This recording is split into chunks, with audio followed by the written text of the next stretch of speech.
Где-то там далеко и очень давно жил премудрый и опытный старец. Он всегда говорил и всегда он твердил: слава Богу за скорбь и за радость, слава Богу за все, слава Богу за все, слава Богу за скорбь и за радость. Все Господь нам дает для спасения души. Не ропщи, если будет и трудно, но смиряйся тогда и всегда говори: значит, Господу все так угодно. Слава Богу за все, слава Богу за все, слава Богу за скорбь и за радость.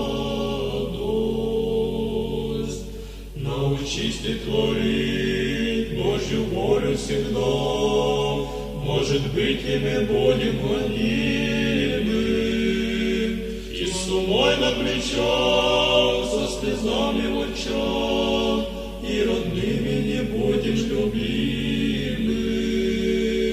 Слава Богу за все, слава Богу за все, слава Богу за скорбь и за радость. Когда будешь ты весел и сыт и здоров, и друзей заимеешь ты много, но внимателен будь и тогда не забудь благодарить милосердного Бога. Слава Богу за все, слава Богу за все, слава Богу за скорбь и за радость. Если кто-то тебе что-то грубо сказал или плохо к тебе относился, знай об этом, мой друг, воля Божья и тут, чтобы с этим всегда ты смирился. Слава Богу за все, слава Богу за все, слава Богу за скорбь и за радость. Когда будут печаль и болезни и скорбь, или в чем-то страдать нам придется, никого не вини, а всегда говори: все от Бога нам грешным дается.